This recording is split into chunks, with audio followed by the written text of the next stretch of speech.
If you have a reason to live and no longer want one, I recommend reading Blood Sea. For some reason, I'm pretty sure this shit will bore you to death if you have nothing better to do. And the funny thing is, it's not even a long manga, it's a pretty short one. It spans over 17 chapters, and now that I think about it would have been better if the main character was just somebody different entirely.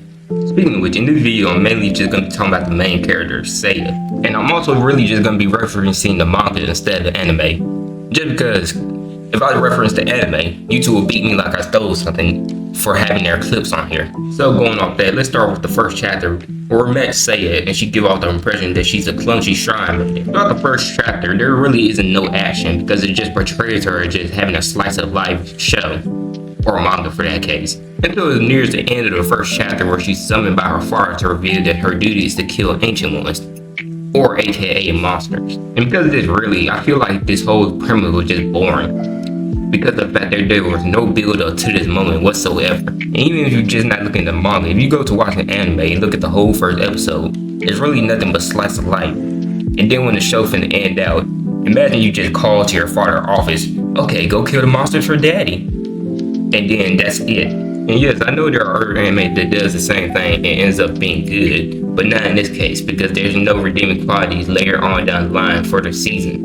Another thing I don't like is that Seiya fails her job at being the main character. If you're wondering what I'm talking about, just imagine every time a monster shows up and she's there or she appears, just know that monster KD is finna go up. And there's nothing wrong with failing to save some characters, but she fails to save everyone, and I mean everyone.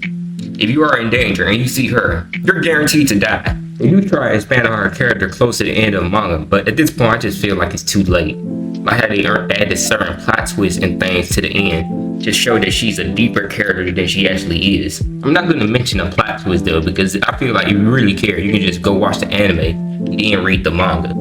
Because the anime covers like about 12 chapters and the manga is only 17 chapters. And since the anime was only about 12 episodes, that told me they could have finished, they just didn't bother to because the show is too boring. And that's also the reason why I'm not doing a full manga review on it, because it would be too boring. But that though, that's basically it for Blood Sea. Trash. And since I have a habit of watching trash to the end, look out for the next video, which is going to be on Lucifer and the Biscuit Hammer, so I can convince you to waste your time too. After I finished this video, I actually realized that there was actually a movie for Blood Sea that actually finished adapting the manga. To my surprise, it was actually kind of decent compared to the show itself. So if you want to watch this anime for any reason, the movie would be the main highlight. Personally, I would rate this anime right below average, but besides that, that's really it.